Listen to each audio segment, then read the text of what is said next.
Isn't it a delight? I mean, imagine you went on a 15-day holiday and you come back and say, market kya hai?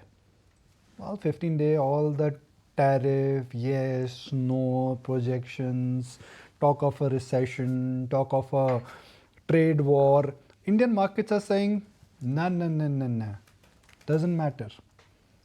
They've retraced all the gains. And this introduction will get a big smile on Rahul Bhasin's face, because he's not been active in last 15 days. He's been sitting tight on his investments because he believes the long-term story is intact. Am I right, sir?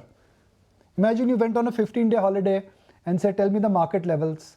Markets are back to March levels. With all the tariff, recession and depression fear, Indian markets are rocking. And Nikunj, if you forget about the headlines and you ask yourself one question, will there be more houses in India 5 years from now and 10 years from now? I think there'll be a multiple of the number of houses. Will everything inside a house be required? It will be. Will people consume more? They will. Will people use virtually more of every single thing in India? They absolutely will. So why should we start believing that suddenly, because of some geopolitical reasons, the opportunity set in India has somehow diminished? There are issues, no doubt. There are challenges.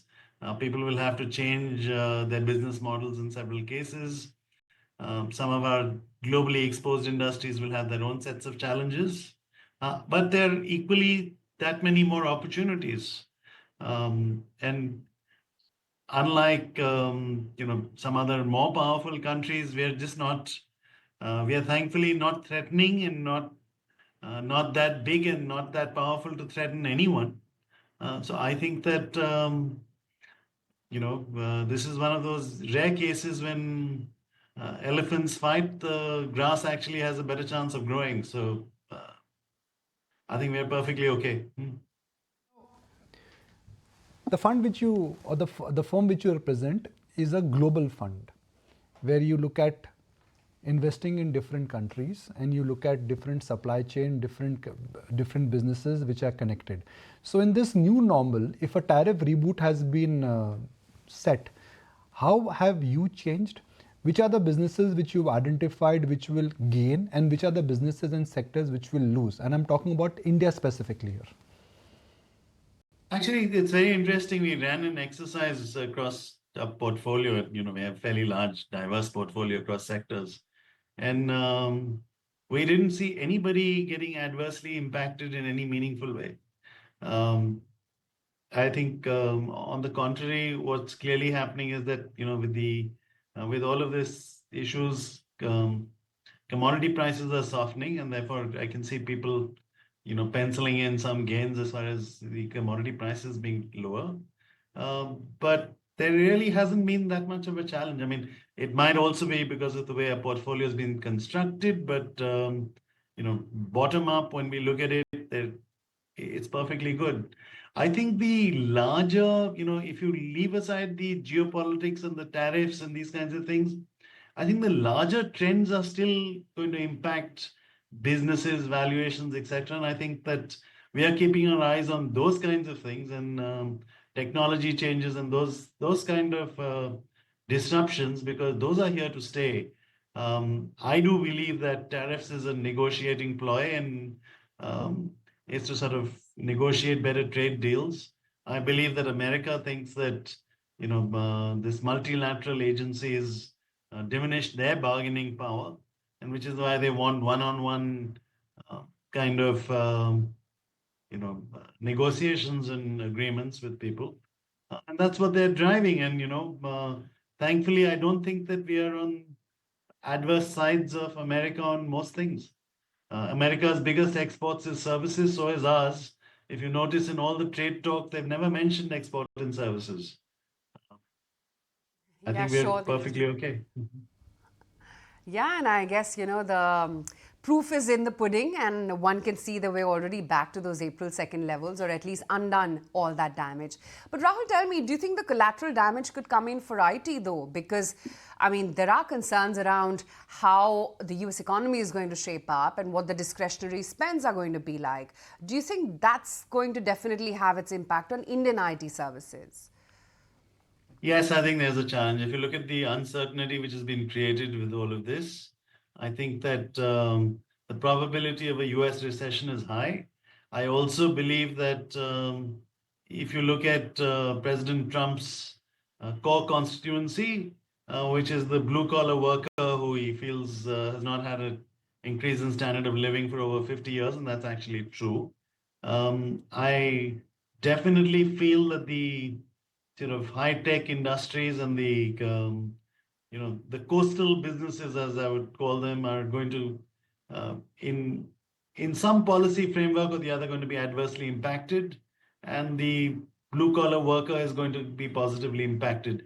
Now, I think the diagnosis is right. I may have my reservations with the medicine being prescribed, but directionally we have to believe that.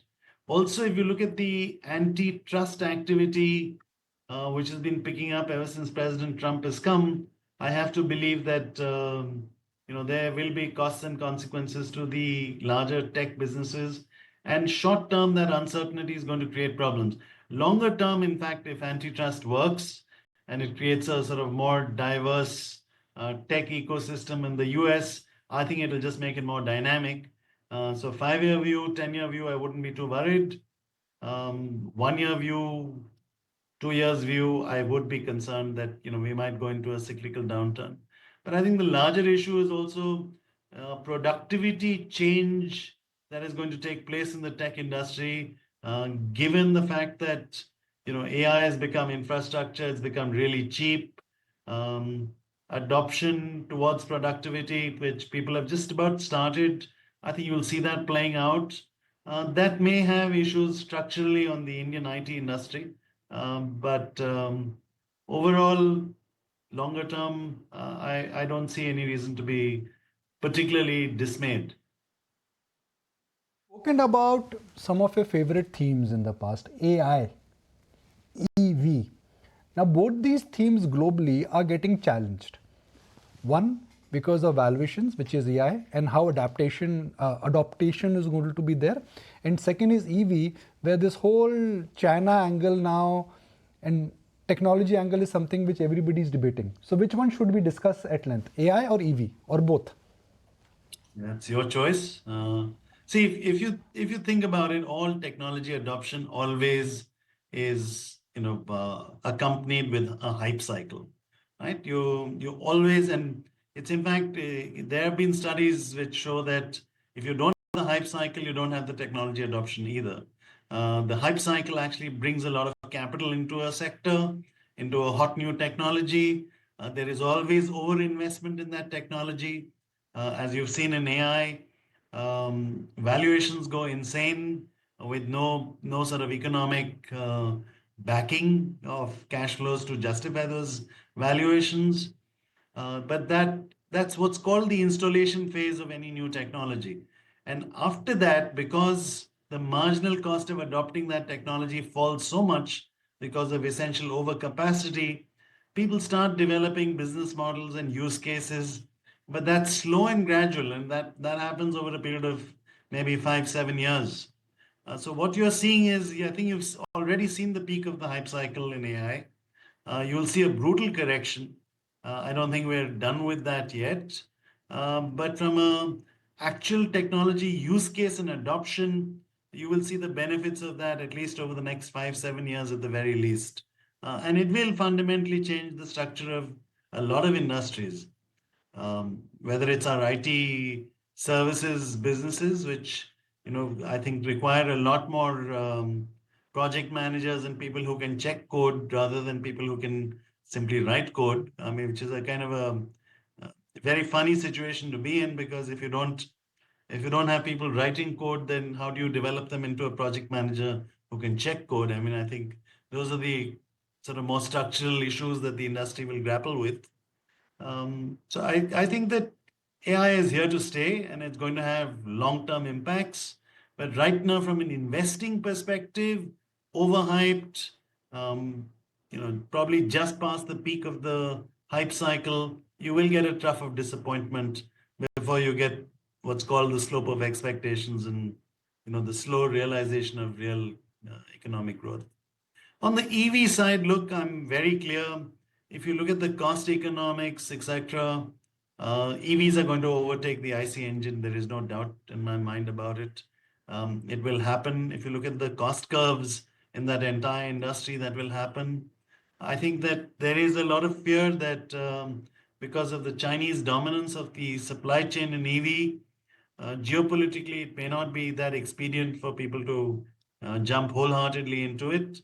But when have you seen a technology which is superior with lower costs, whose adoption gets impeded long term because of geopolitics?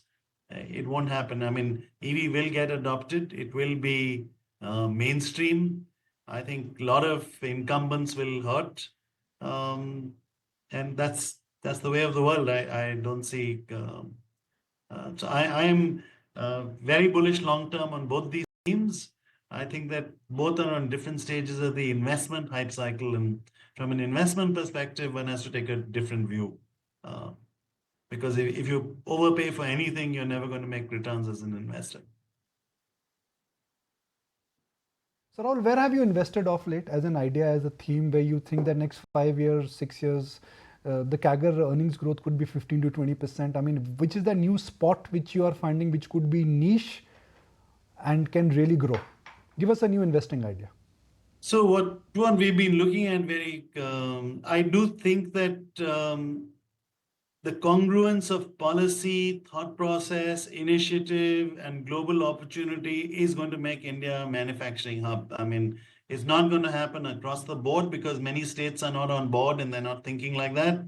But there are states who have sort of honed in on this. And you know what? India is so large and there's so much opportunity that even with 4 or 5 states, given how small the manufacturing base in India is, it will make a massive, massive difference. I mean, I'll give you an example. We invested in this company called PG Electroplast less than 5 years ago to start getting into manufacturing of ACs. In less than 5 years, less than 4 years, I think they're the largest AC manufacturers in the country. I think this is the kind of opportunity which is there sector after sector in an Indian context, in Indian space. I mean, you have to think big, you have to think cost leadership, you have to scale, and you have to adopt the latest technology which is available wherever it is in the world. And I think that sort of gives you opportunities like, you know, and the Indian market is still so underpenetrated, whether it's in ACs or virtually in anything, that you're going to get growth opportunities across the board everywhere. So get into the spaces which are using technology well, whether in construction, whether it's 3D printing, or whether pretty much across the board in terms of efficiency, productivity, these kinds of themes, one will do very well. Great to get in that idea from you, Rahul. Thanks for your time as always. My pleasure. If you like this video, then like, share and subscribe to ET Now.